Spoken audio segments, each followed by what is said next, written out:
Olá, pessoal. Tudo bem com vocês? Estamos mais uma vez aqui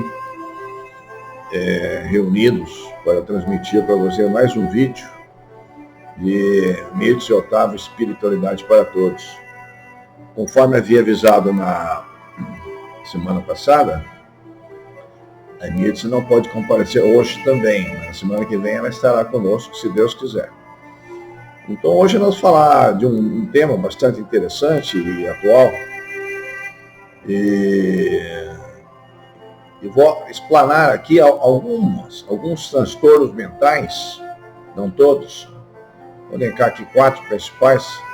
E depois, futuramente, eu vou falar mais um pouco ainda sobre esses transtornos mentais e também os seus tratamentos. Então, hoje eu vou falar um pouquinho da parte psicológica e da psicogênese, e também da psicogênese espiritual, como é que o espiritismo enxerga isso daí. E em nenhum momento nós queremos deixar aqui que nós estamos pretendendo substituir os tratamentos tradicionais da medicina, da psicologia e da psiquiatria, até porque eles são fundamentais. Nós apenas trazemos aqui informações de como é o comportamento de forma espiritual e recomendamos também que esses tratamentos também sejam associados aos tratamentos espirituais. Isso já tem sido comprovado, a sua eficácia. Algumas universidades brasileiras estão praticando isso e tem trazido resultados bastante significativos e bastante interessantes na melhoria das pessoas que assim são submetidas, né? Então, para iniciarmos aqui, antes de qualquer situação, eu gostaria de lembrar que o nosso querido Mestre Jesus disse que todas as nossas doenças vêm do espírito. Um espírito evoluído não tem doença. Então, a doença é uma decorrência do nosso estado espiritual também. Por isso que a gente, cada vez mais, deveremos nos aprimorar e desenvolver para que a gente possa evoluir e sofrer menos. Mas vamos lá, então. Os transtornos mentais e tratamento espiritual. Vamos dar uma pequena introdução, né? Muitas das desordens físicas e psíquicas que afetam os indivíduos são entendidas pelo espiritismo como resultado de algum tipo de intervenção de espíritos encarnados, diretamente sobre o corpo espiritual do sujeito, cometido por essas desordens, sendo a loucura e alguns outros tipos de enfermidades originadas na ação de entidades que se encontrariam localizadas no plano imaterial. A obsessão é um termo usado para explicar a possibilidade de interferências indesejáveis ou imprevistas de espíritos desencarnados sobre o comportamento dos encarnados. A psiquiatria seria incapaz de determinar de forma inequívoca onde estava localizada a sede da inteligência, da vontade e dos sentimentos. Para a psiquiatria, a alienação mental seria definida como uma afecção do cérebro, que impediria o livre-arbítrio da vontade, da inteligência e da consciência. Para os espíritas, a inteligência e os sentimentos são entendidos como funções humanas. Existiria independente da constituição física dos inimigos, e o cérebro é um órgão que apenas transmitiria o pensamento produzido pelo espírito e está subordinado a ele. É apenas um órgão, mas uma estrutura do nosso corpo humano.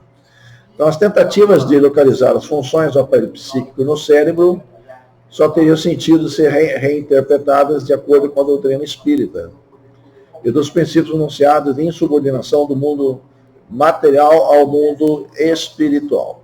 Ok?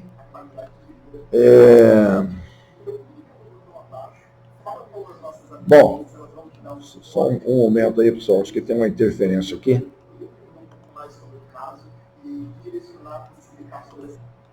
Isso, voltando. Desculpa o probleminha que surgiu. Então, há vários autores brasileiros que organizam a perspectiva de doença mental pelo espiritismo, com opiniões diversificadas do núcleo espírita sobre o funcionamento da mente. De forma geral, tem 2 formas de loucura. Lesão cerebral, consequência da aplicação da lei do karma, que determinava as faltas cometidas em vidas passadas, fossem espiadas em encarnações subsequentes. E a loucura manifestada independente de lesão cerebral. Então, se o espírito se encontrasse em estado de perturbação, ficando suscetível à ação de espíritos inimigos. O médico Bezerra de Menezes, um grande espírita brasileiro, foi o primeiro a definir no Brasil esses mecanismos em 1897 e foi usado como referência para a organização de instituições que procuram dar amparo a esses pacientes. Quando resulta de lesão chamada loucura científica, a outra é loucura por obsessão, pela ação fluídica de outros espíritos, objeto que a teoria espírita se propõe a descrever. Procurou estabelecer os mecanismos para a realização do diagnóstico dessa loucura e o tipo de tratamento. Quando havia ocorrência de um caso de alienação mental em um sujeito que levou uma vida normal, tá?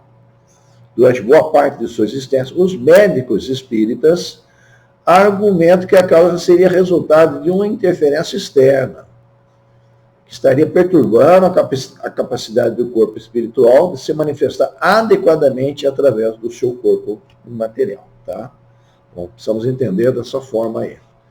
Vamos começar aqui com um dos principais tipos de transtorno muito comum hoje em dia, o chamado transtorno depressivo maior. Tá? A sigla é TDM. A depressão pode ser conceituada como uma alteração do estado de humor, uma tristeza muito intensa, um abatimento profundo, um desinteresse pelas coisas. A pessoa fica desinteressada, a vida parece, ela não tem sentido mais a vida. Tudo perde a graça, o mundo fica cinza, né? Tudo fica difícil, a vida fica pesada, ideias fixas e pessimistas. Então, poderia considerá-la como uma emoção estragada, tá? Não é uma emoção normal. As emoções naturais devem ser passageiras, circular normalmente, sem desequilibrar o ser. Então, a tristeza, por exemplo, é uma emoção natural, que nos leva a entrar em contato conosco, a introspecção e a reflexão sobre nossas atitudes. Uma vez estagnada, prolongada, acompanhada de sentimento de culpa, nos leva à chamada depressão. Então, podemos dividir a depressão em 3 formas de acordo com o fator causal.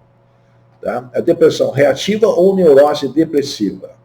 Essa depende de um fator externo desencadeante, geralmente perdas ou frustrações como separação, perda de um ente querido, né? Uma coisa que foge do nosso controle, etc. Depressão secundária a doenças orgânicas, acidente vascular cerebral, derrame, tumor cerebral, doenças da tireoide, etc. E depressão endógena, por deficiência de neurotransmissores. Depressão do velho, depressão familiar e psicose maníaco-depressiva. Então, o nosso sistema nervoso não está trabalhando adequadamente. Então, estima-se que hoje em dia a população mundial esteja depressiva, esteja na casa de 14%. É um número bem significativo. Ou seja, no Brasil seriam cerca de 21 milhões de pessoas. Mas esses números, na verdade, a gente acredita que eles sejam bem maiores. Que em muitos casos não são relatados, não estão oficializados. Então, o número provavelmente deve atingir um patamar bem mais elevado do que isso. E essa situação da depressão afeta o ser como um todo. Ela causa também desequilíbrios orgânicos, sobretudo comprometendo a qualidade de vida. O criatura fica infeliz e com queda até, inclusive, do seu rendimento pessoal. Né? Então, André Luiz, um dos nossos grandes espíritas, mentores, podemos assim dizer, cita nas suas obras que os estados da mente são projetados sobre o corpo através dos bióforos, que são unidades de forças psicossomáticas, que se localizam nas mitocôndrias das células. A mente transmite seus estados felizes ou infelizes a todas as células do nosso organismo, através dos bióforos. Ela funciona ora como um sol irradiando calor e luz, equilibrando e harmonizando todas as células do nosso organismo, e ora como tempestade, gerando raios, faíscas, destruidoras que acabam desequilibrando o ser, o indivíduo. Segundo Emmanuel, também, o mentor de Chico Xavier, a depressão interfere na mitose, ou seja, na divisão celular, contribuindo para o aparecimento do câncer e de outras doenças imunológicas, sobretudo a deficiência imunitária, facilitando as infecções. O câncer, a gente sabe, uma das suas grandes causas seria o problema decorrente da depressão. Né? Então, na depressão tem uma grande perda de energia vital do organismo, um processo de desvitalização. Tá? Então, ele pode perder energia por dois mecanismos principais. Tá? Perde a sintonia com a fonte divina de energia vital. Então, o indivíduo não se armando como deve, com um sentimento de autoestima, se a autoestima é em baixa, afasta de si mesmo sua natureza divina. Ela de ligação com a fonte inesgotável do amor divino. Além do mais, o indivíduo, ao se fechar em seus problemas, em suas mágoas, cria um ambiente vibracional negativo que dificulta o acesso da espiritualidade, maior em seu benefício. A tristeza, a depressão, impede que nossos amigos espirituais também venham nos ajudar, nos auxiliar. Então, esse estado, ele é muito negativo, ele é muito prejudicial à nossa saúde corpórea e também espiritual. O indivíduo não consegue se restabelecer. Segundo, o gasto energético improdutivo. Tá? Então, o indivíduo, ao invés de utilizar seu potencial energético para desenvolver potencialidades evolutivas, vivendo intensamente as experiências, os desafios que a vida lhe oferece, desperdiça energia com sentimentos de autocompaixão, tristeza, lamentações, sofre e não evolui. O sofrimento não traz evolução ao espírito. E deixa bem claro isso aí, a tristeza, a depressão, ela traz um estado de estagnação do espírito. Ok? Quais são as causas principais do transtorno depressivo maior? Ela está frequentemente associada a dois sentimentos básicos, a tristeza e culpa degenerada em remorso. Quando por algum motivo infringimos a lei natural, ao tomarmos consciência do erro cometido, temos dois caminhos para seguir. Erro, consciência, arrependimento, tristeza e reparação. 2, erro, consciência, culpa, remorso, ideia fixa. Não é arrependimento. Culpa, remorso. Tá? E vai para onde depois? Para a depressão, quadro de depressão. O primeiro é a consciência, erro, consciência, arrependimento, tristeza e reparação. O segundo, erro, consciência, culpa, remorso e depressão. Então, o primeiro caminho é um caminho natural do aperfeiçoamento. Então, a tristeza faz parte da nossa evolução. É porque nós erramos. E o erro nos traz um estágio de consciência que faz a gente pensar, refletir. Desculpe, pessoal, hoje também é difícil. E empreendemos, portanto, um processo de regeneração através de lições reparadoras. De outra maneira, ao invés de nos motivarmos a nos recuperarmos, nós nos abatermos com o sentimento de desvalia, de autopunição, e permanecermos atrelados ao passado de erros, com ideias fixas e auto-obsessivas, nós estaremos caminhando para o estado de depressão, que é improdutivo no sentido de nossa evolução. O outro fator que está determinando essa incidência alarmante de depressão em nossos dias é o chamado isolamento, a insegurança e o medo que estão acometendo as pessoas na sociedade contemporânea. Absorvido por valores imperantes para o consumismo, a busca do prazer imediato, a competitividade, a necessidade de não perder, de ser o melhor, de não falhar. O homem está sempre se afastando de si, da sua própria natureza. Então, portanto, uma máscara que utiliza para representar um papel na sociedade. E nessa vivência neurotizante, ele deixa de desenvolver suas potencialidades. Não se abre, nem expõe suas emoções, pois essa demonstra que de fato ele é enclausurado, fechado nessa carapaça de orgulho e egoísmo, ele se isola e se sente sozinho. Então a solidão não no sentido de estar só, mas de se sentir só. Mais do que sentir só é a satisfação da pessoa com a vida e consigo mesmo. Então o indivíduo nessa situação precisa cercar-se de pessoas e de coisas para ficar bem, pois desconhece que ela se basta pelo potencial divino que tem. Qual o tratamento? terapia contra a depressão. Baseia no amar e no servir, se envolvendo em trabalhos úteis e no serviço do bem.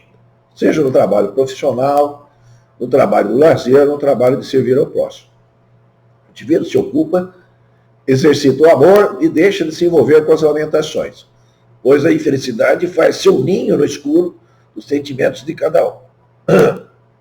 Dificilmente conheceremos um deprimido entre aqueles que trabalham a serviço do bem. Então, o trabalho é um remédio. É um remédio que faz a gente, inclusive, progredir espiritualmente. Nos tira com muita ênfase do estado depressivo. A gente não pode ficar parado. Para doarmos esse amor, não basta somente fazer obras de caridade. Temos que nos tornarmos caridosos antes de fazermos o bem. Temos que ser bons.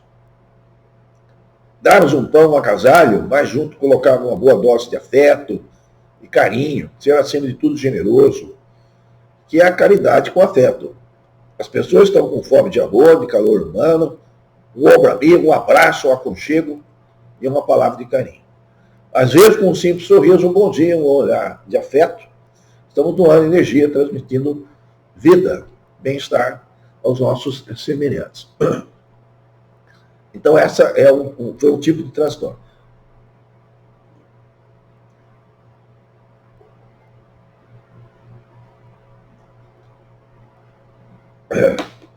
Transtorno de ansiedade generalizada. TAG. Psicogênese psiquiátrica. Vamos para o lado lá da medicina. O TAG é caracterizado por ansiedade e preocupações excessivas, relacionadas a diversos eventos, circunstâncias ou situações da vida diária. O excesso de preocupação pode ser acompanhado por inquietude, dificuldades de concentração, lapsos de memória, alterações do sono, fadiga, irritabilidade, tensão muscular, além de outros sintomas somáticos, do corpo, sudorese, náusea, diarreia, e uma resposta de sobressalto exagerada, podendo chegar a aumento dos batimentos cardíacos, falta de ar e tonturas. Então, às vezes a pessoa está com dor na nuca, dor aqui no ombro, fica tudo endurecida. O que é isso? É ansiedade. Ansiedade generalizada. Então, a duração do sintoma pode ser contínua. E, em longo prazo, até intermitente. A média para início desses sintomas, normalmente é por 30 anos, e 2 vezes mais incidentes nas mulheres do que em homens. Ela é relativamente consistente ao longo da vida. Ela pode estar conosco o tempo todo. Em crianças, a preocupação maior está voltada para a escola e o desempenho esportivo. E nos adultos mais velhos, com o bem-estar da família ou na sua própria saúde física, sendo a gravidade maior dos mais jovens. Esse sintoma é comum perante situações de ameaça. E é um mecanismo de sobrevivência. Ele não é ruim, ele é bom. Nesse caso é normal, é adaptativo. Porém, quando não é adaptativo, é um transtorno psiquiátrico, ou seja, quando passa a ser em doses elevadas, de forma exagerada. Então, o indivíduo não tem aquela normalidade perante a situação que causa essa tensão, essa ansiedade. Vamos para o lado espiritual, psicogênese espiritual. A ansiedade sempre existiu entre os seres humanos. O problema é quando ela se torna desproporcional. Quando dentro da normalidade, é um mecanismo importante para realizarmos atividades humanas. Está lá no livro dos Espíritos, do Allan Kardec, os Espíritos superiores nos esclarecem que muitas das sensações de angústia, de ansiedade, podem ser resultado de influências espirituais, que nós estamos sujeitos. A gente não percebe.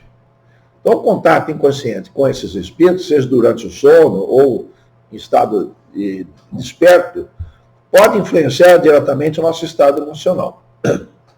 Assim, essas emoções não devem ser vistas apenas como uma disposição física, mas muitas vezes como resultado de interações espirituais. Como é que a gente trata essa ansiedade generalizada?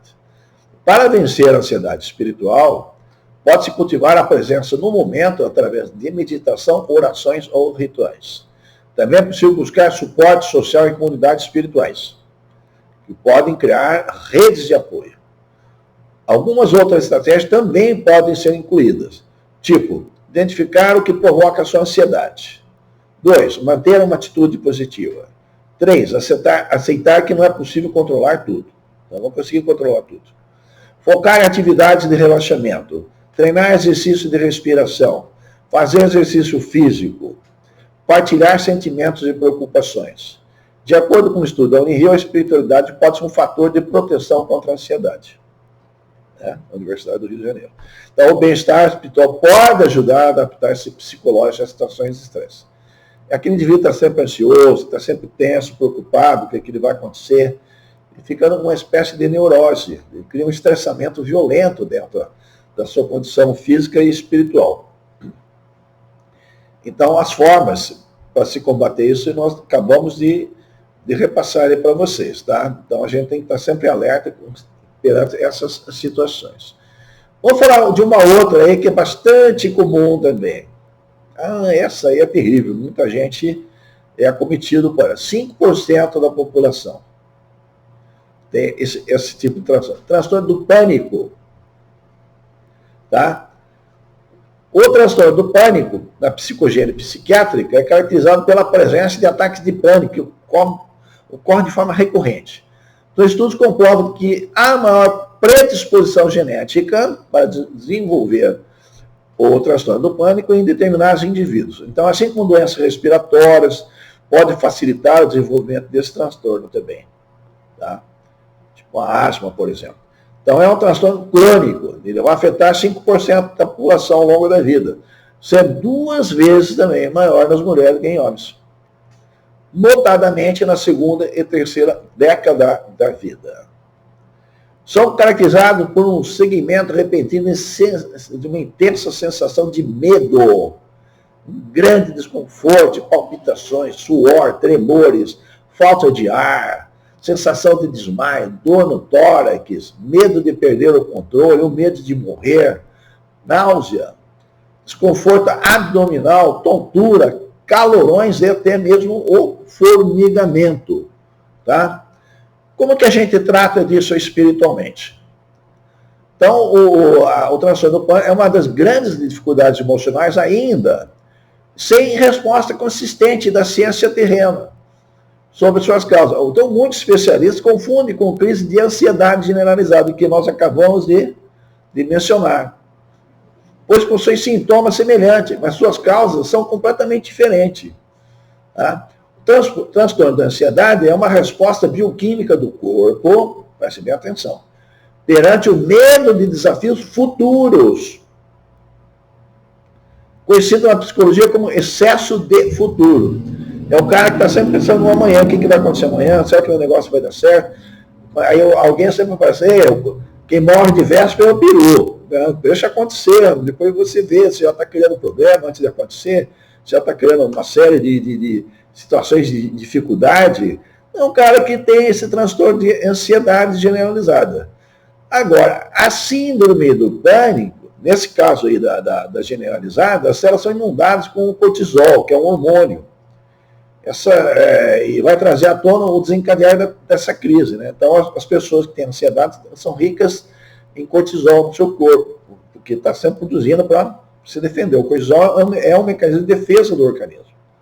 Ele está com medo, está com receio que vai acontecer uma coisa ruim, ele joga cortisol na sua corrente sanguínea. Tá? A síndrome do pânico, ela possui um elevado fator espiritual envolvido no processo. Geralmente, pessoas que em vidas pretéritas sofreram mortes tenebrosas, como enterrado vivo, suicídio, morrer afogado, sofrer acidentes de automóveis e outros processos de desencarnação complexos, e passar por dificuldades nessas situações em zonas umbralinas no momento de se desligar do corpo. Então, tem esse sofrimento intenso que é gravado no seu perispírito. Aí, qualquer situação de perigo iminente pode despertar uma lembrança, um gatilho. Esse gatilho funciona. Ele passa a ter aqueles sintomas do pânico. Né? Então, ele vai pegar nessas memórias o que ocorre. Aí, os espíritos obsessores vêm, sabe que você tem esse tipo de problema, vai em cima de você. e vai piorar o seu quadro, a sua situação de sofrimento. Ok? Ele sabe disso. Ele vem com raiva de você, ou alguém que tem raiva de você, uma vingança de uma vida pretérita, ele vem para se vingar de você. Tá? No entanto, tratamento medicamentoso, psicoterapia e terapias complementares têm auxiliado muito. E quando associado ao tratamento espiritual por meio de passes, água fluidificada e correntes de desobsessão, e o trabalho no bem, principalmente o trabalho no bem, pode chegar até, inclusive, a cura. Hoje nós temos cura para o caso da síndrome do pânico. Aleluia, graças a Deus. Já é um grande avanço. Bom, agora vamos falar um pouquinho de uma doença bem comum que a gente conhece desde criança. Já viu alguém nessa situação? Esquizofrenia. Não é epilepsia. Vou falar epilepsia, eu vou voltar a falar depois. Hoje nós vamos falar de esquizofrenia, indivíduo esquizofrênico. Tá? O que é um esquizofrênico perante a medicina? É uma das doenças mais graves consideradas da neuropsiquiátrica e atinge 1% da população mundial. É considerado o principal transtorno psicótico da pessoa. O início do quadro ocorre no final da adolescência e o início da idade adulta, normalmente.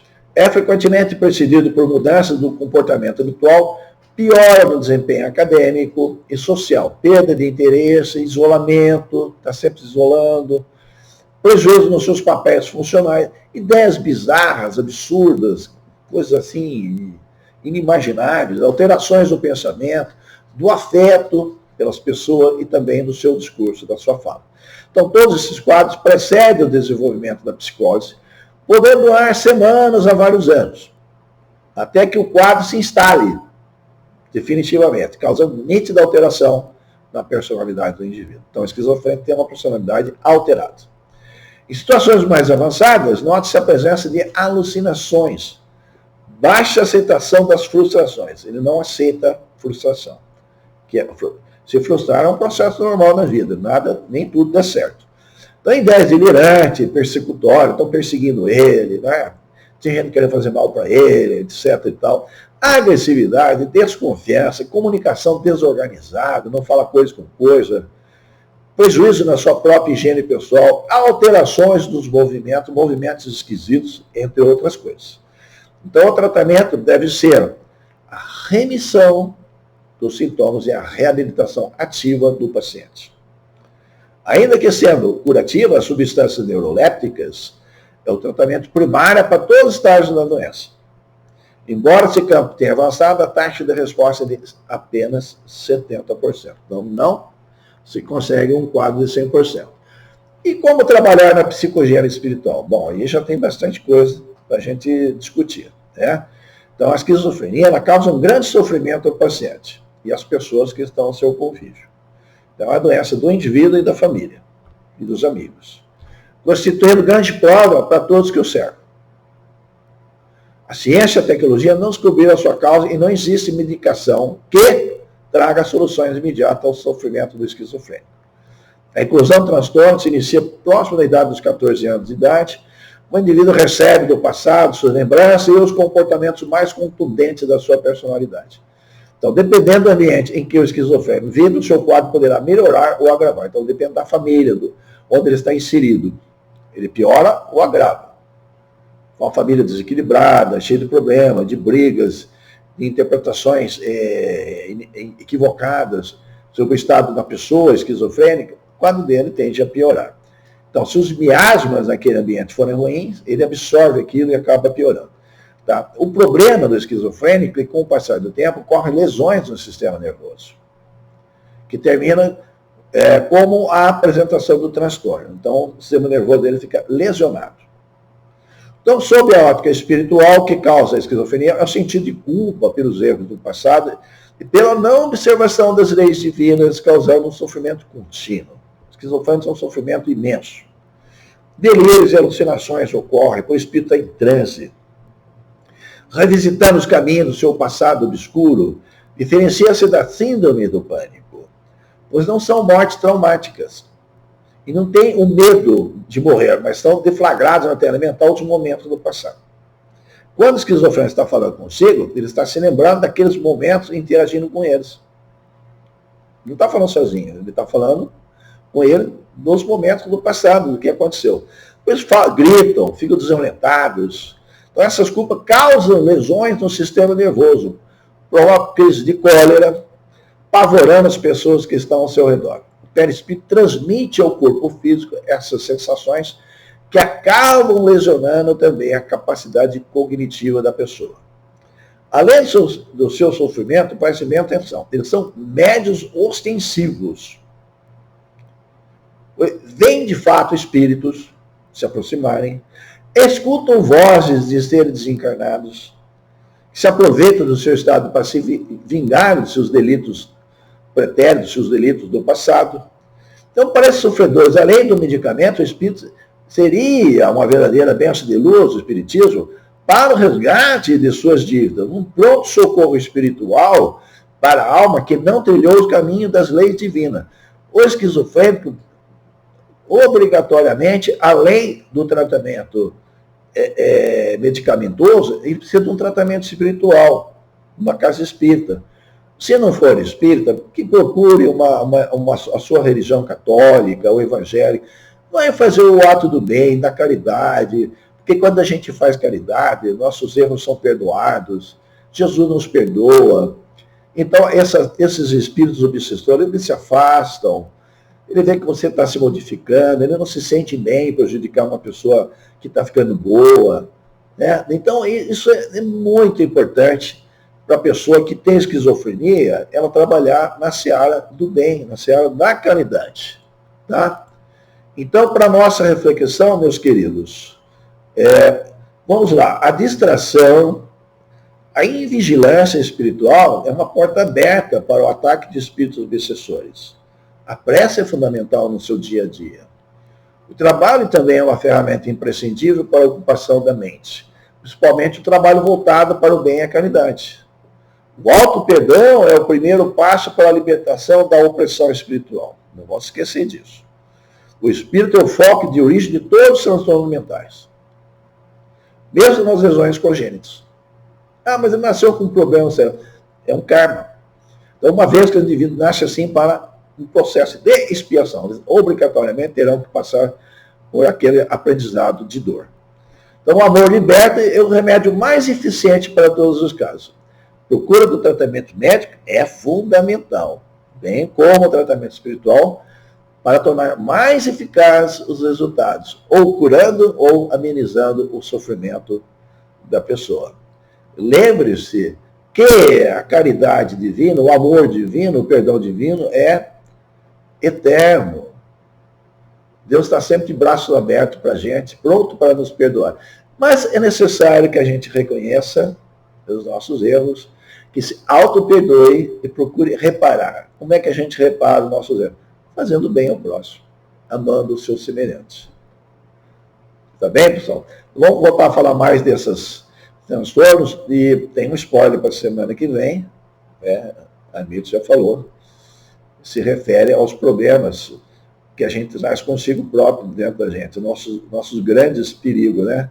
Eu chamaria de uma outra forma, nossos fantasmas interiores, né? Nossa luta eterna conosco mesmo, né? É o processo do autoconhecimento. Mas já está bom, não posso falar mais, senão a gente acaba falando da aula só para criar uma expectativa. Tá bem, pessoal? Tudo de bom para vocês, fica com Deus, a paz do nosso Senhor Jesus Cristo, os seus lares, as suas famílias, muita saúde e muita paz. E a todos, até a semana que vem.